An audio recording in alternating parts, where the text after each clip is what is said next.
गौर प्रमानंदे हरि बोल हरि बोल।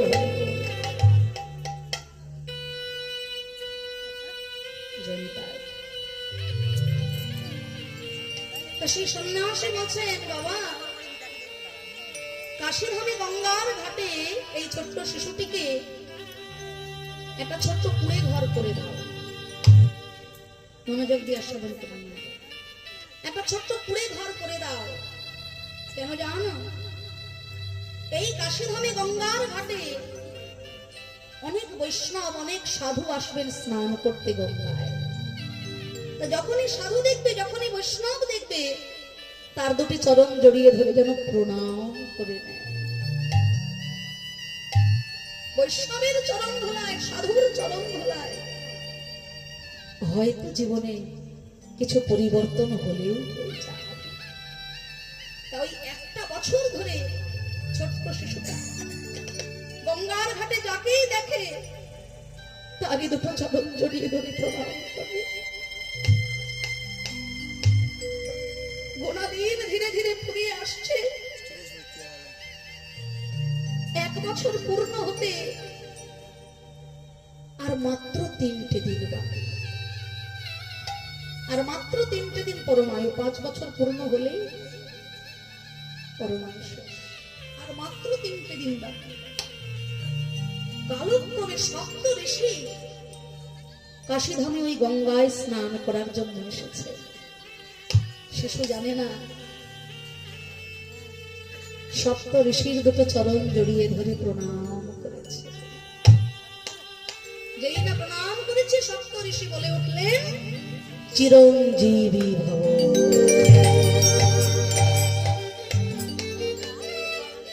ব্রাহ্মণ বলে উঠলেন, হে মুনিবর, হে বৈষ্ণব, আশীর্বাদ ফিরিয়ে নিন।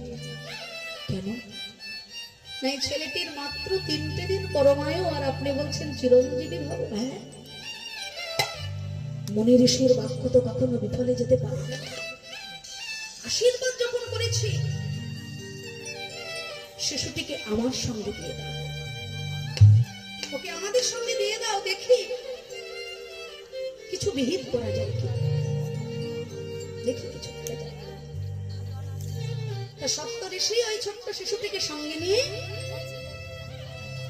যাচ্ছেন ব্রহ্মাজির কাছে। সৃষ্টিকর্তা ব্রহ্মাজির কাছে যখন যাচ্ছেন, শিশুটিকে শিখিয়ে দিলেন, শোন বাবা, আমরা সপ্ত ঋষি আগে প্রণাম করবো সৃষ্টিকর্তা ব্রহ্মাজিকে, আমাদের পিছনে থাকবে তুই, আমাদের পরে তুই প্রণাম করবি। যেই না পরপর সারি দিয়ে সবাই প্রণাম করতে গেছে, শিশুটি পিছনে প্রণাম করেছে। সৃষ্টিকর্তা ব্রহ্মা আশীর্বাদ করে দিলেন, চিরঞ্জীবী ভব।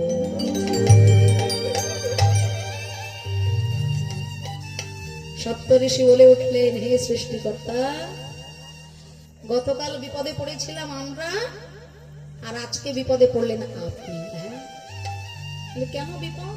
না এই যে ছোট্ট শিশু, হ্যাঁ দেখলাম তো, প্রণাম করলাম, আমি আশীর্বাদ করলাম। হে সৃষ্টিকর্তা, এর মাত্র 2টো দিন পরমায়ু, কি করে চিরঞ্জীবী হতে পারে? সর্বনাশ, তাহলে কি হবে? আমার আশীর্বাদ তো বিফলে যাবে না। এই আশীর্বাদ দিয়েছেন কি? দেবাদিদেব মহাদেব। ঠিক আছে, তাহলে চলো সবাই শিব লোকে যাবো। ব্রহ্মাজি শিখিয়ে দিলেন, শোন বাবা, আমি সৃষ্টিকর্তা ব্রহ্মা, আমি সবার আগে গিয়ে প্রণাম করব, সপ্ত ঋষি তারপরে প্রণাম করবে, সবার শেষে তুই সাষ্টাঙ্গে প্রণাম করবি। পরপর সারি দিয়ে যেই না শিব লোকে গিয়ে শিব ঠাকুরের শ্রীচরণে প্রণাম জানিয়েছে, শিব ঠাকুর আশীর্বাদ করে দিলেন, চিরঞ্জীবী ভব। ব্রহ্মাজি বলে উঠলেন, গতকাল বিপদে পড়েছিলাম আমি, আর আজকে আপনার নিজের আশীর্বাদে নিজেই বিপদে পড়ে গেলেন আপনি। বলে কেন?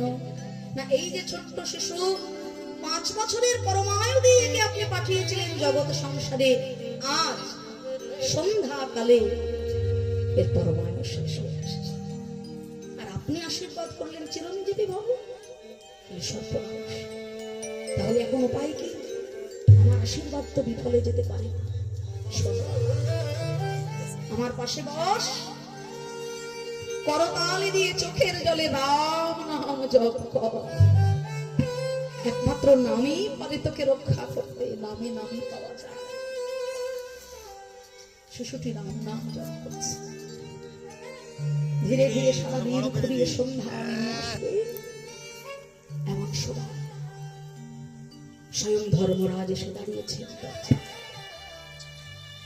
হে মহাদেব, শিশুটিকে ছেড়ে দিন, আপনি মহাকাল, আপনার সামনে তো আমি যেতে পারছি না ওকে আনতে, ওকে ছেড়ে দিন, ওর পরমায়ু শেষ হয়ে আসছে, ওর জীবন বেলা শেষ হয়ে গেছে, ওকে আমার সঙ্গে।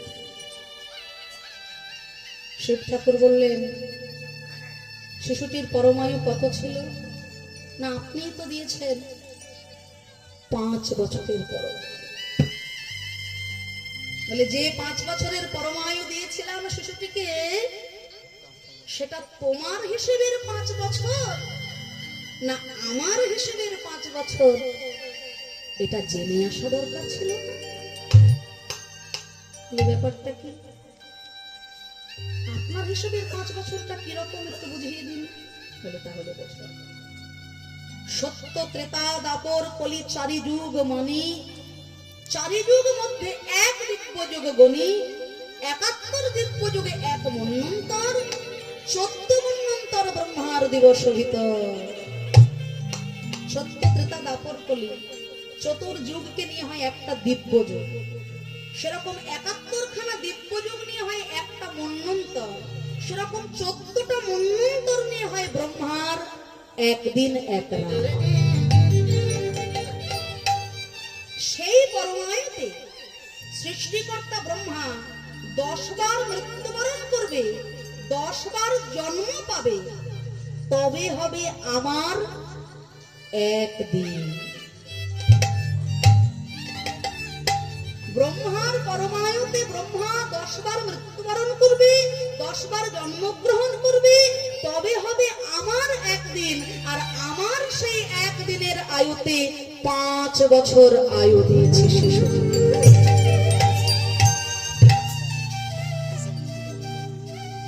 হিসেবটা বুঝেনি? আমার সেই পরমায়ুতে 5 বছর বাঁচবে, কথাটা গল্প কথা নয়, সত্য ঘটনা।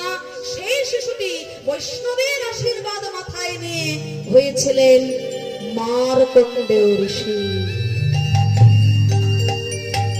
মহাপ্রলয় দর্শন করেছেন, কিন্তু তিনি মৃত্যুঞ্জয়। সৃষ্টিকর্তা ব্রহ্মার থেকেও তিনি বহু বহু বহু।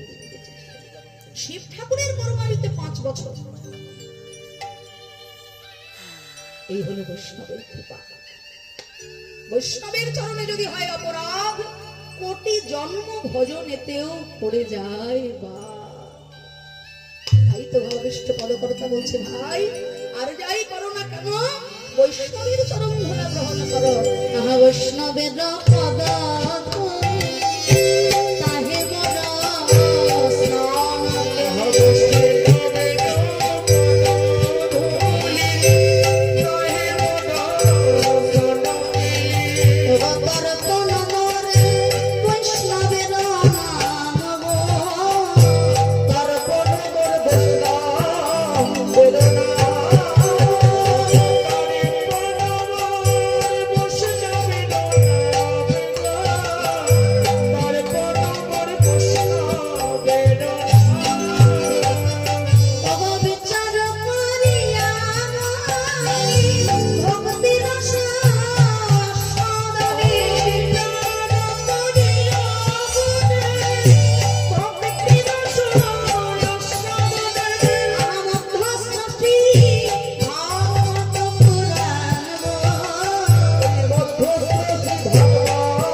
বৈষ্ণবের উচ্ছিষ্ট তাহে মন।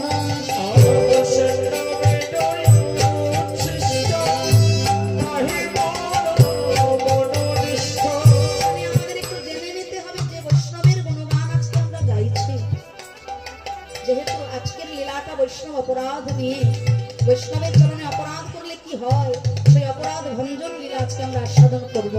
হ্যাঁ, সেই জন্য আগে জেনে নেব বৈষ্ণব কাকে বলে। যে বৈষ্ণবের গুণগান এতক্ষণ ধরে বলছি বৈষ্ণব কাকে বলে এটা তো আগে জানতে হবে। বলছে বৈষ্ণব কাকে বলে?